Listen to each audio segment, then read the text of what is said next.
Sometimes holding on does more damage than letting go ever could. You see, folks, that's the truth most people don't want to face. We think love is about endurance, about fighting for someone until they finally see our worth. But sometimes the real strength is in walking away when your heart still wants to stay. Most people don't move on because deep down they're still waiting for the version of that person who existed only in their imagination. Before we go deeper into this, do me a favor. Hit that like button, subscribe, and stay with me till the end, because I promise by the time we're done, you'll see this heartbreak in a completely different light. Hey, my friends, imagine this for a second. You're standing on a beach, holding a glass bottle in your hand. Inside that bottle is everything you hoped for: love, promises, future plans, late-night talks. You toss it into the sea thinking it'll come back with a message one day. But what if it doesn't? What if it drifts away forever? That's how breakups often feel. You throw everything you had into that ocean, and then you stand there, waiting for the tide to bring it back. You wait for closure, for answers, for an apology that never comes. But the truth, that bottle was never meant to return. It was meant to teach you what you were holding on to in the first place. You're not crazy for missing them. You're human. You built a whole universe around someone, and then that universe collapsed overnight. So now your mind keeps wandering through the ruins, trying to rebuild what's already gone. You scroll their feed, you replay the memories, you whisper "what if" until your chest burns. But my friends, let's be honest, you're not missing the person. You're missing the feeling you had when you believed it was real. You're missing the illusion of being chosen, seen, and safe. Marcus Aurelius once wrote, "It is not death that a man should fear, but never beginning to live." And that's what's happening right now. You're not really living. You're existing in emotional replay mode, surviving on echoes of something that's already expired. You think time will fix it, but time doesn't heal wounds you keep touching. Healing starts when you stop trying to edit the past and start building something new in the present. Here's the hardest part. Moving on isn't about deleting memories. It's about deleting the fantasy that those memories meant forever. Sometimes the closure you're waiting for is just acceptance, dressed in silence. Sometimes the apology you'll never hear is your own voice saying, "I deserve better." You have to understand this. Every heartbreak has two deaths: the death of the relationship and the death of who you were within it. But there's also a rebirth waiting quietly behind that pain. That's where the stoic truth lives. The pain isn't punishing you, it's purifying you. It's showing you what you tolerated too long, what you ignored to feel loved, and what you must never settle for again. So, if you're watching this right now, sitting in that space where everything hurts and nothing makes sense, I want you to breathe. You are not broken. You are being rebuilt. You're not too late. You're just being redirected. You're not weak for still caring. You're strong enough to care deeply and still let go when it's time. Remember this, letting go doesn't mean losing them. It means finding you again. It means walking through the ashes until you recognize the fire was always inside you, not in them. So, my friends, stay with me, because what's coming next will show you how to heal step by step, like a stoic, calm, grounded, powerful. Type this in the comments to remind yourself and show the world you're rising. I choose peace. Say it, write it, live it, and don't forget, press that like button, subscribe, and stay till the end, because this is where your comeback begins. Number 2, stop romanticizing the past. The past is not calling you back. It's just echoing because you still haven't stopped listening. That's where most people get trapped, in the echo. They confuse the sound of memory with the voice of destiny. They think because something feels familiar, it must be meaningful. But here's the truth, my friends. Most people don't miss the person. They miss the version of themselves that existed when things still felt whole. Picture this.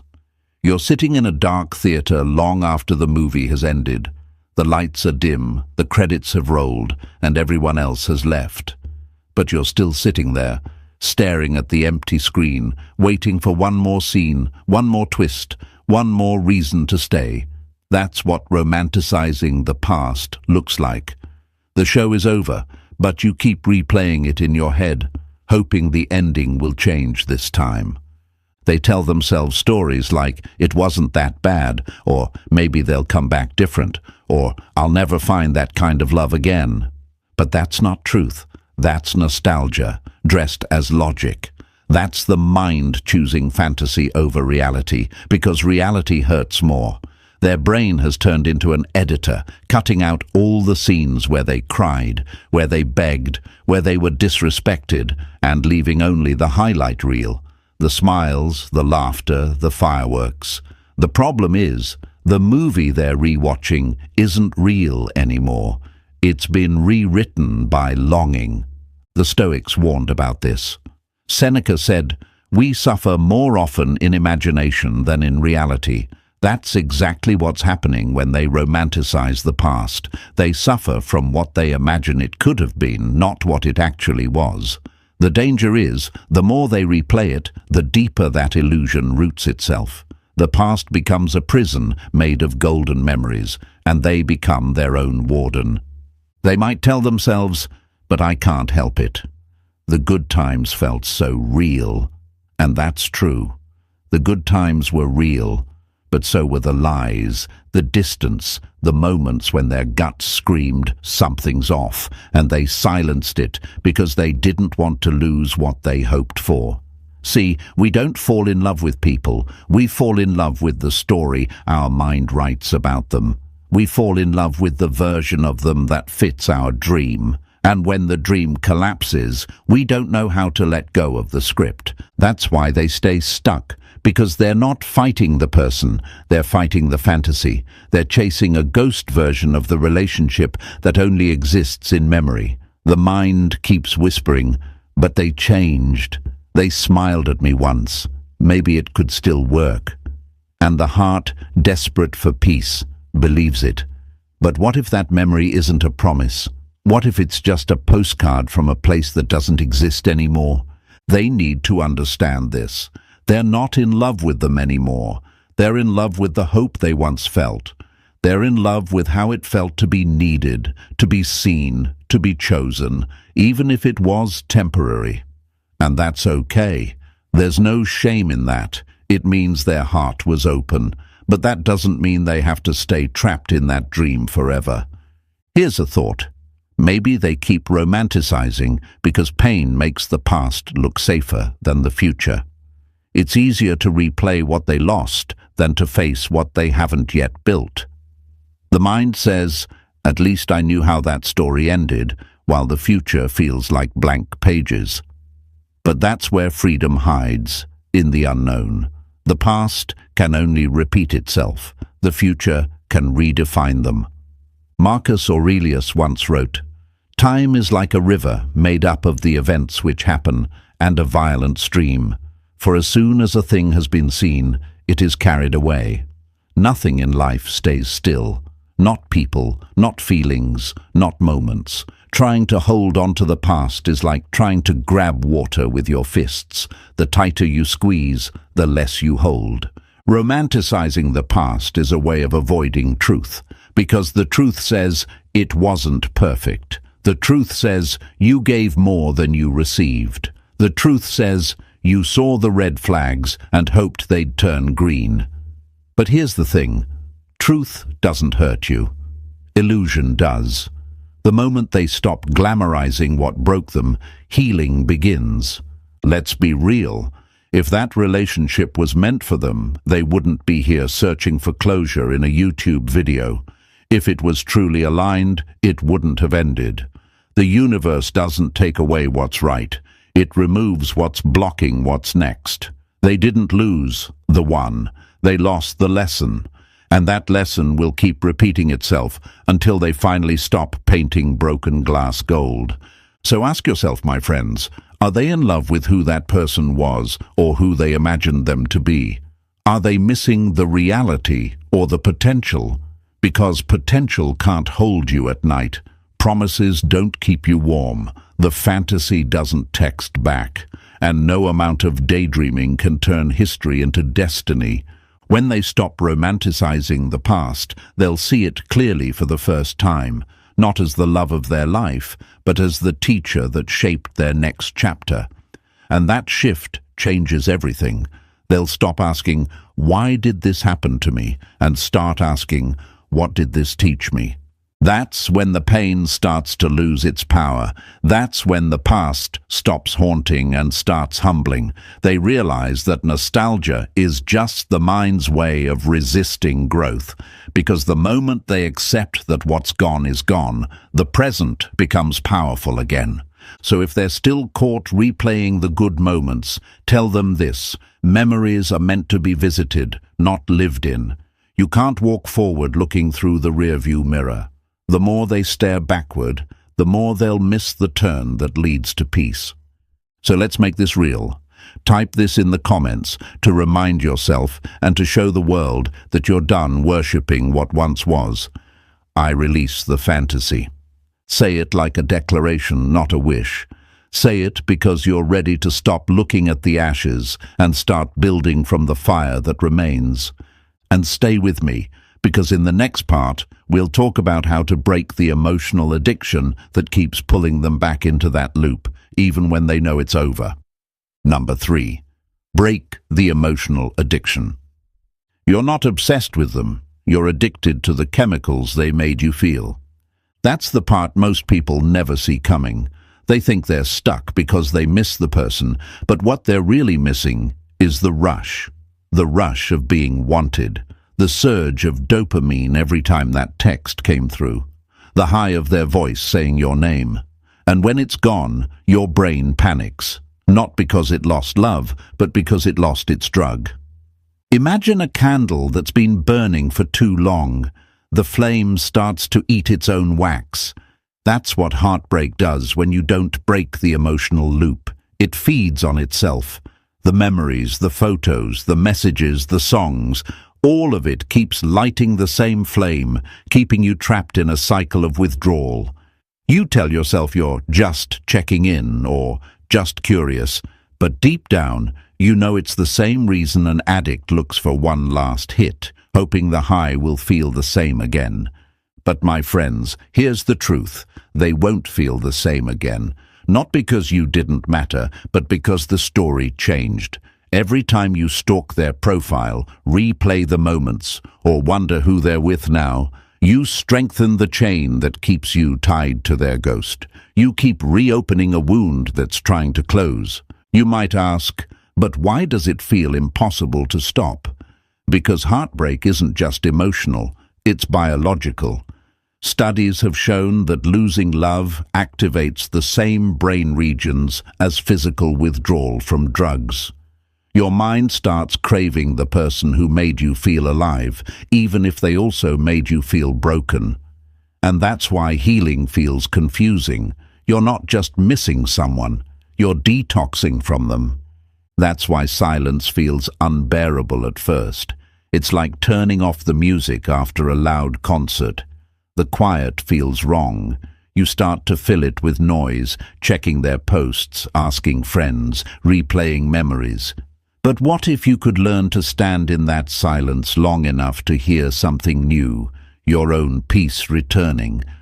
Marcus Aurelius said, "The happiness of your life depends upon the quality of your thoughts." And right now, those thoughts are your battlefield. Every "what if" is an enemy. Every "maybe they miss me" is a trap. Every scroll, every replay, every text you draft and delete. It's not love, it's withdrawal dressed as hope. Let's be real for a second. Moving on doesn't mean you'll suddenly stop caring. It means you stop feeding what's killing your clarity. It means you stop checking their story, not because you don't care, but because you do, about yourself. You stop decoding their captions, stop imagining their new chapter as your replacement, stop scrolling through old messages, hoping to find meaning where there's already silence.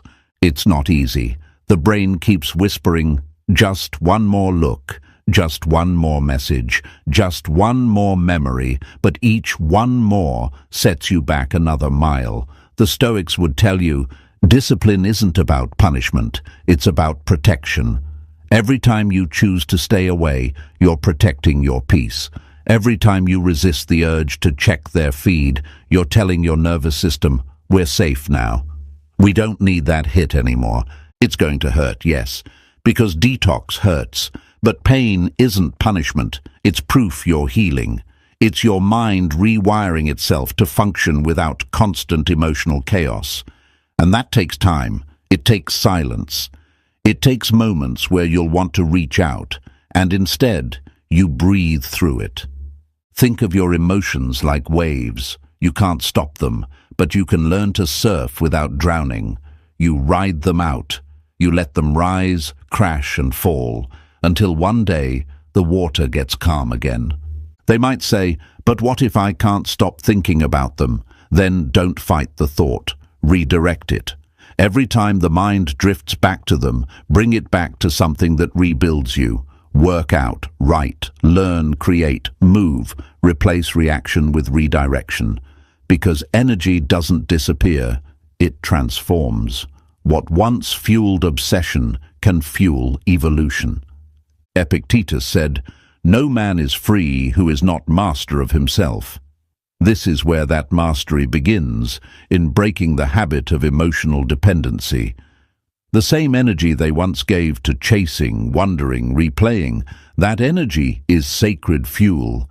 It's time to use it for something greater than nostalgia. The next time the urge hits, to text, to check, to scroll, remind yourself they're not your closure, they're your classroom.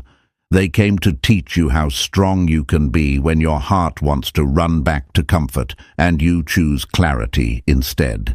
That's the real flex, walking away not out of bitterness, but out of balance.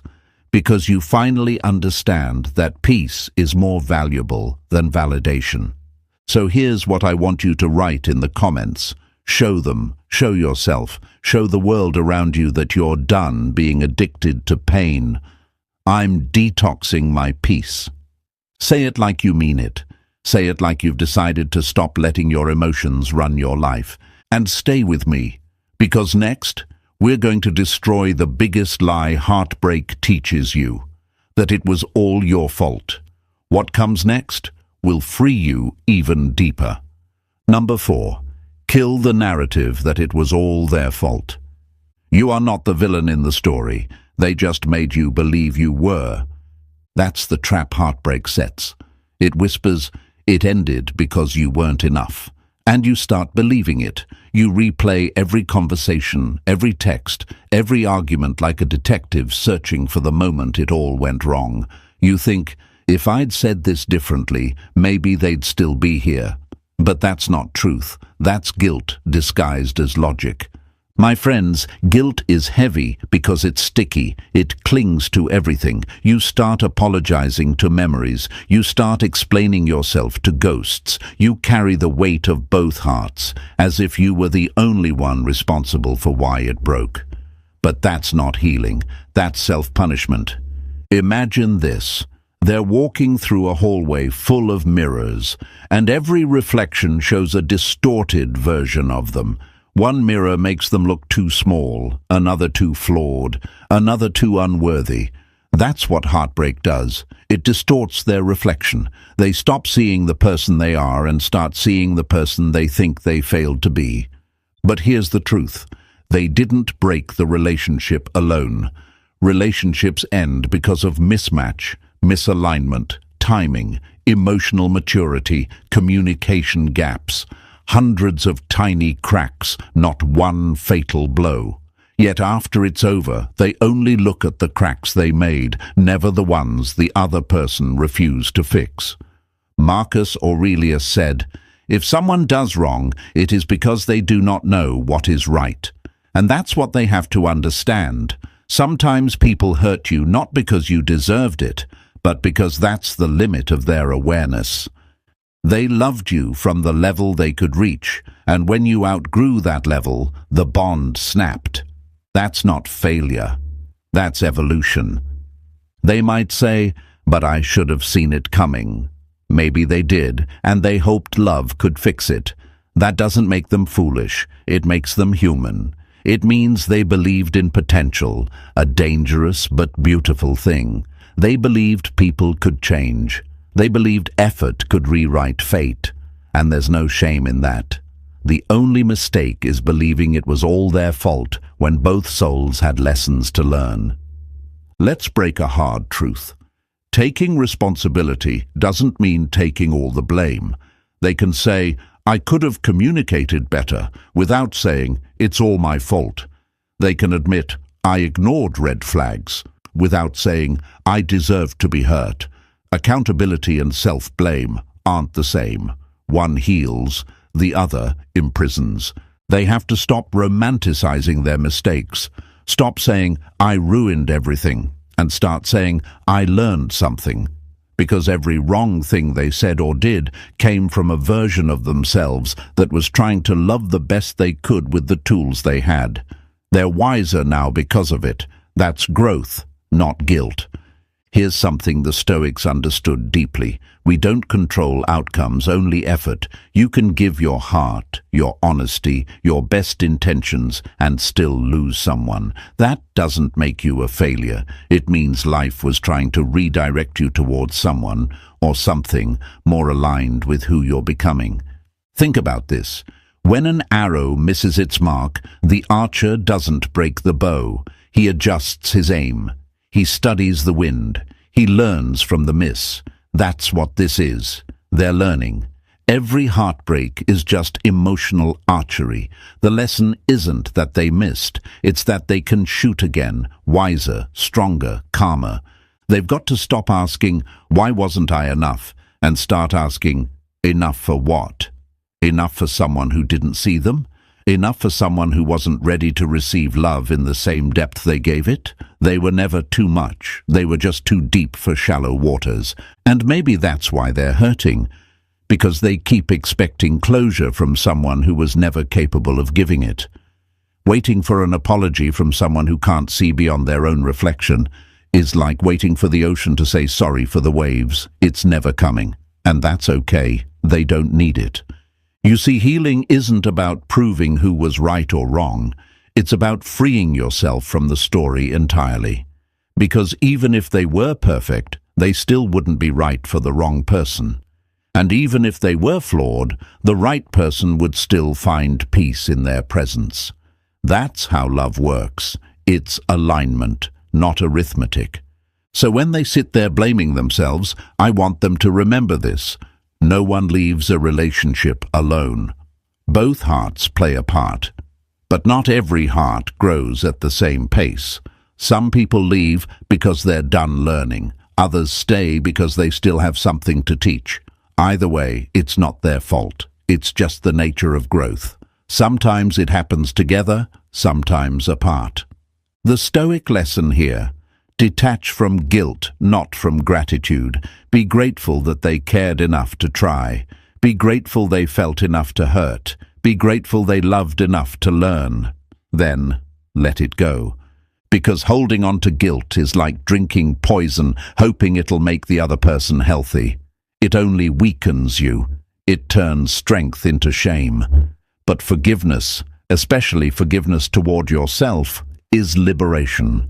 So let them forgive themselves for not knowing better back then, for giving too much, for loving too long, for trusting too easily, because that version of them was doing their best with the wisdom they had.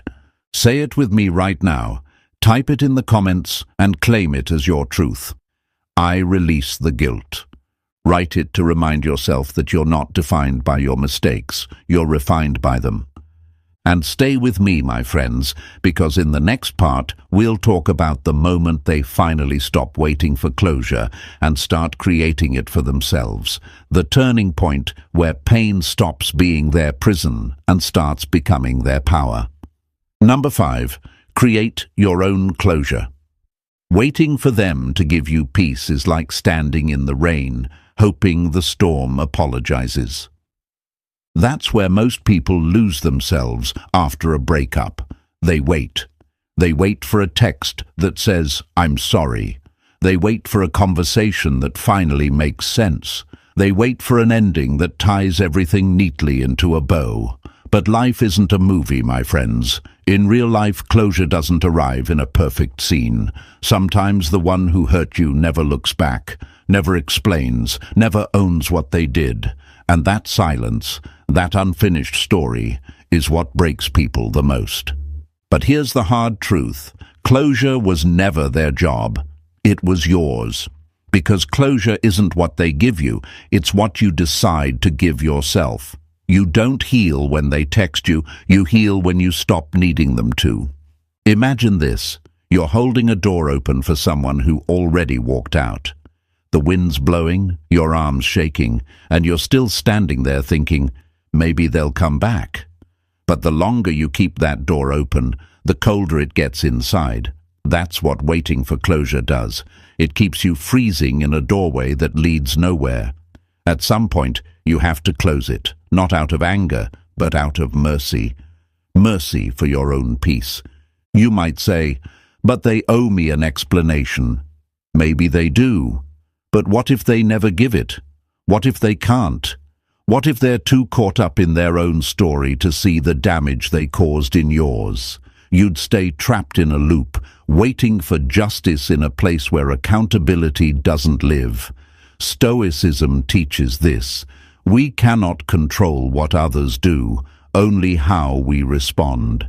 If they won't give you clarity, then you have to create it. Write the truth of what happened, not the fantasy.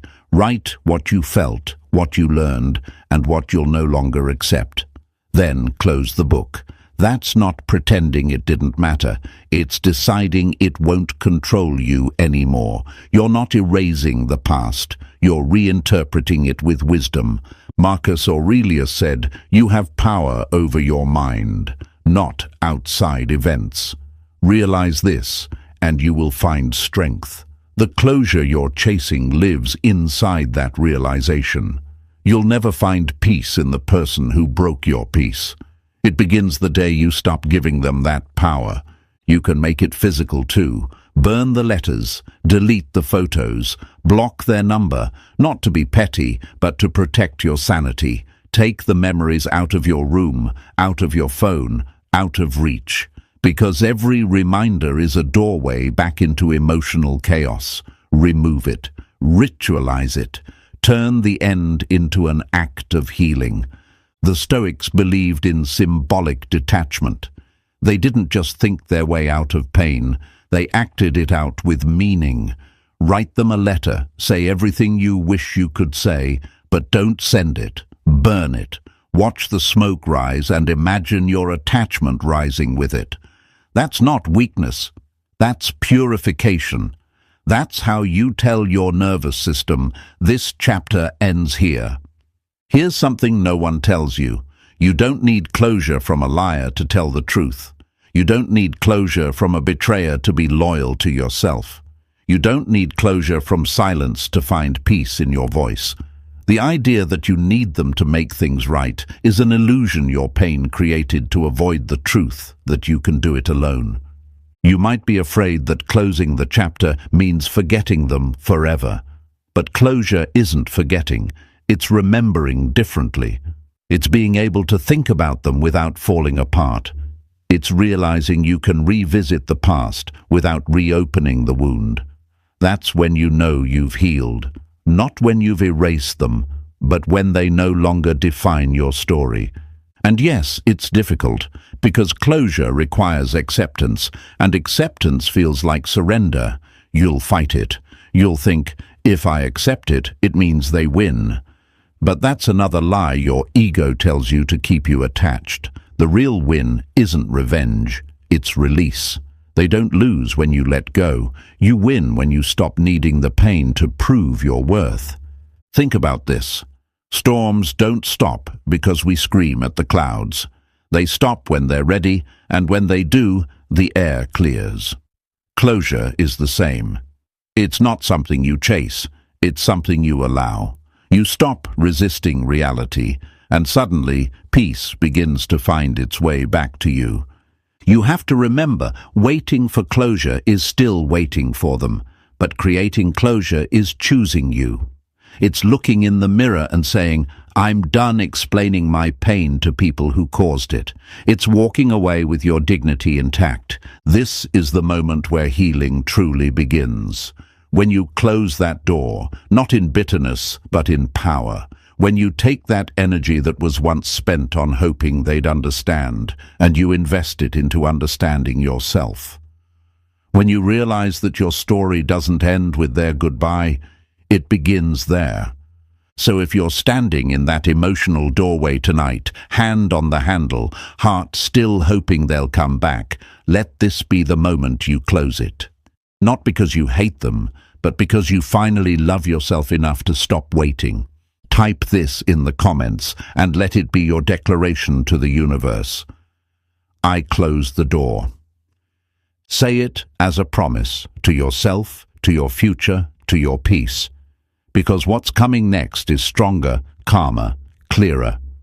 Stay with me, my friends, because in the next part, we'll uncover the truth about pain itself, why feeling it doesn't mean you were meant to be, and how to finally turn it into power. Number 6. Pain doesn't mean you were meant to be.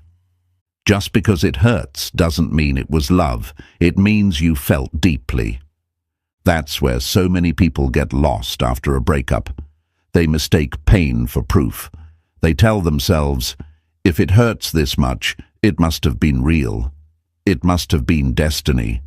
But no, my friends, pain doesn't always equal purpose. Sometimes pain is just your heart detoxing from what your soul outgrew. Picture this. You touch a flame and it burns. You don't say, maybe this fire was meant for me. You pull your hand back and learn not to reach into it again. But when it comes to heartbreak, you keep reaching into that same fire, hoping the next time it will feel like warmth instead of pain. That's the illusion of emotional attachment. It convinces you the burn is a sign of passion when it's really just resistance to letting go. They lie awake at night thinking, if I can't stop missing them, it must mean they were the one. But what if missing someone isn't a message from your heart, it's just muscle memory from your mind? What if the ache is simply your nervous system adjusting to a new reality where their name isn't part of your every thought? Marcus Aurelius said, if it is endurable, then endure it. Stop complaining. He didn't mean ignore the pain. He meant stop worshipping it. Stop giving it power. Because pain, when misunderstood, becomes an idol. You start revolving your life around it. You start identifying with it. And soon, you can't even tell who you are without it. Here's the truth. Pain is inevitable, but suffering is optional. The Stoics never said you wouldn't hurt. They just taught you not to drown in what's temporary. When you say, I'll never get over this, you're giving permanence to something that was meant to pass. You're giving eternity to a moment. You're not broken because it hurts. You're hurting because you cared. You gave time, energy, effort, and emotion to something that no longer fits. That doesn't make you weak. It makes you human. You don't have to feel ashamed of missing someone who mattered. The goal isn't to stop feeling. It's to stop confusing feeling with fate. Think about it like this. Pain is a messenger, not a prophecy. It's your body's way of saying, hey, something important just happened. Learn from it. It's not saying, run back to them. Every time your mind says, but maybe we were meant to be, ask yourself, meant to teach you what? Because every heartbreak carries a hidden curriculum. It teaches you boundaries, self-worth, resilience, self-awareness. The relationship wasn't wasted, it was your emotional apprenticeship. They think the intensity of their pain means the depth of their love. But here's the paradox. The more unhealthy the bond, the more withdrawal hurts. A peaceful love doesn't leave you shaking, it leaves you centered. Pain isn't proof of depth, it's proof of imbalance. And that's why it feels like losing oxygen when they leave. You were breathing them instead of yourself. My friends, pain can either define you or refine you. You can sit in it and call it destiny, or you can stand in it and call it discipline. The difference, one drains you, the other develops you. The Stoics believed that life gives us friction not to destroy us, but to shape us. The same fire that burns wood purifies gold. You're not being punished, you're being purified. Yes, it hurts. Of course it does. They became part of your routine, your safety, your identity. Now every place reminds you of them. Every song cuts a little deeper. But here's the thing. If love was truly meant to bring you peace, it wouldn't leave you in pieces. You're not meant to worship the pain. You're meant to walk through it, knowing it's temporary, knowing it's transforming you. You have to stop asking, why do I still feel this way? And start saying, I'm supposed to feel this way, because healing takes time. Emotional pain is just evidence that you're alive, awake, and evolving. The more you resist it, the longer it lingers, but the moment you stop fighting it, it begins to fade. Seneca wrote, "No man is more unhappy than he who never faces adversity." Why? Because adversity is the only place strength is born. This heartbreak isn't the end, it's your training ground. Every tear, every silent night, every moment you almost text them, it's all part of the conditioning. The universe is not breaking you down, it's breaking you open. So instead of saying, it hurts too much, start saying, this pain is proof that I'm still capable of feeling deeply, and that's beautiful. Because numbness isn't healing, it's hiding. Pain is the bridge between what was and what will be. You have to cross it to reach peace. And here's what's waiting on the other side. Clarity. The moment you stop tying pain to destiny, you start seeing it as direction. You start realizing that every heartbreak was steering you toward the version of yourself who doesn't need saving. So tonight, when the ache feels unbearable, remember this. You're not feeling pain because it was meant to be. You're feeling it because it's meant to end. And endings are never gentle, but they are sacred. Type this in the comments right now, not for me, but for you, for the world to see that you're walking through the storm with awareness. My pain has purpose. Say it until your heart believes it. Because pain is temporary, but what it builds inside you, that strength, that clarity, that peace, that's permanent. And stay with me, my friends, because next we'll talk about what comes after the storm, how to take all that energy, all that pain, and turn it into power that nobody can take away from you. Number 7, redirect the fire, turn pain into power. The same fire that burns you can also forge you. It depends on what you do inside the flames. Heartbreak gives you energy, raw, messy, uncontrolled energy. And what most people do with it, they waste it. They spend it refreshing a social feed, stalking their ex, replaying conversations, rewriting endings that will never change. They let that fire consume them instead of allowing it to create them. But if they only knew what kind of fuel heartbreak really is, they'd stop sitting in the ashes and start building from them. See, pain doesn't disappear. Energy never does. It only changes form. That same ache in your chest, that frustration in your mind, that tightness in your throat, all of that is energy waiting to be redirected.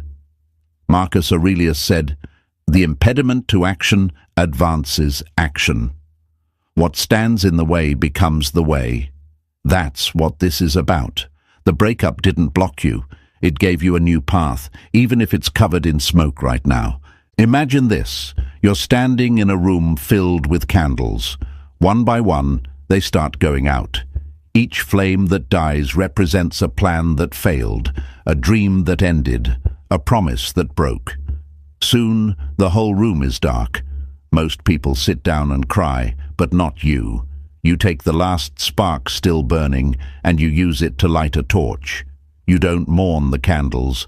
You use what's left to find your way out. That's redirection. That's transformation. You've got to understand this. Your pain is not a punishment. It's a push. It's a force that can either drag you backward or propel you forward. When you stop asking, "Why me?" and start asking, "What now?" everything changes. Because the truth is, most people stay broken not because they were hurt, but because they never gave their pain a purpose. Redirecting energy is a stoic act of rebellion. It's refusing to let your suffering be wasted. You turn tears into training, confusion into curiosity, loneliness into discipline. You use the energy that once built fantasies to now build a foundation. Epictetus said, "Don't explain your philosophy. Embody it." This is your chance to embody it, to take every ounce of hurt and channel it into something that makes your future unrecognizable to your past. You want to know what real revenge looks like? It's peace, it's progress. It's becoming so aligned, so focused, so untouchable that their memory can't even reach the same frequency as your new reality. You stop waiting for them to notice your glow up, and you start glowing because you stopped needing to be seen. There's a reason heartbreak hits the gym harder than motivation ever could. Because pain carries intensity. It's heavy, it's desperate, it wants somewhere to go. So give it direction. Take that restlessness and pour it into something that builds momentum. Work out until your muscles stop shaking from emotion and start shaking from power. Study something new, learn a skill, start writing, creating, running, growing, anything that takes the chaos in your chest and turns it into clarity. Because here's the truth, heartbreak either drains you or drives you, and that choice is entirely yours. When you redirect the energy, something miraculous happens. The same memories that once broke you start becoming your reason to rise. The same tears that once symbolized loss start washing away weakness. The same voice that once begged for their attention becomes the one that speaks life into your next chapter. They say, "But I don't feel ready." Of course not. You're not supposed to feel ready to rebuild. You're supposed to start rebuilding while it still hurts. That's the secret. Pain doesn't vanish first. Movement does. You move through it, not around it, because progress itself becomes medicine. The more you move, the less you suffer. Let's break something here. The lie that healing means waiting. Healing doesn't wait. Healing happens in motion. It happens when you get up, even when your heart says not today. It happens when you choose routine over rumination. It happens when you start saying, "I can still do something with this pain," because you can. You just have to stop letting it sit still. Remember, even broken glass reflects light. And that's what you're doing now. Reflecting what once shattered you into something that shines differently.